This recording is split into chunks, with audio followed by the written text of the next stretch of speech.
पर सुबह से ही कोविशील्ड और कोवैक्सीन ट्रेंड कर रहा है। अब आप ये सोच रहे होंगे कि कोविड के कुछ साल बाद आखिर क्यों कोरोना वैक्सीन चर्चा में है।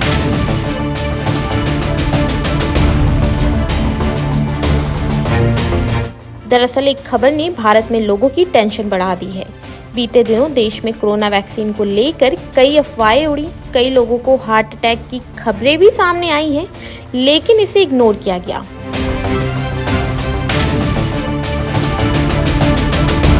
लेकिन अब इस मामले में एक चौंका देने वाली रिपोर्ट सामने आई है। ब्रिटेन की फार्मा कंपनी एस्ट्राजेनेका ने माना है कि उनकी कोविड-19 वैक्सीन से खतरनाक साइड इफेक्ट्स हो सकते हैं। हालांकि ऐसा बहुत रेयर केसेस में ही होगा।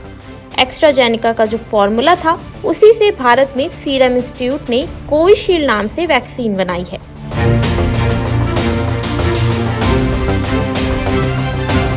रिपोर्ट के मुताबिक एस्ट्राजेनेका पर आरोप है कि उनकी वैक्सीन से कई लोगों की मौत हो गई। वहीं कई लोग गंभीर बीमारियों का सामना कर रहे हैं।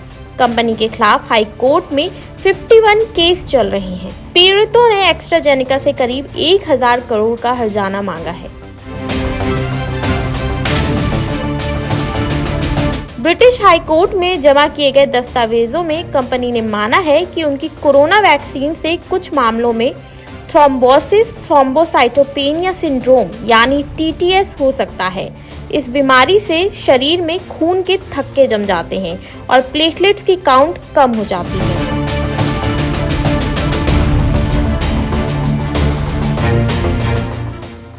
लंदन में कई लोग कोरोना वैक्सीन लगाने से गंभीर रूप से बीमार हो गए। ऐसे ही एक शख्स हैं जेमी स्कॉट, उन्होंने लंदन हाई कोर्ट में केस कर दिया। एस्ट्राजेनेका वैक्सीन लगवाने के बाद उनका ब्रेन डैमेज हो गया था। मई 2023 में स्कॉट के आरोपों के जवाब में कंपनी ने दावा किया था कि उनकी वैक्सीन से TTS नहीं हो सकता है।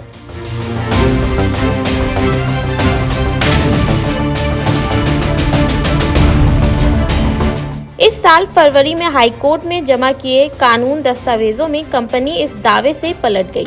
इन दस्तावेजों की जानकारी अब सामने आई है।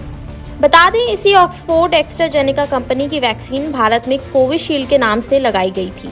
करोड़ों लोगों ने इसे लगवाया था। हालांकि भारत में कुछ महीने पहले की गई ICMR स्टडी के आधार पर सरकार ने कहा है कि कोविड वैक्सीन के कारण हार्ट अटैक नहीं हो रहे हैं।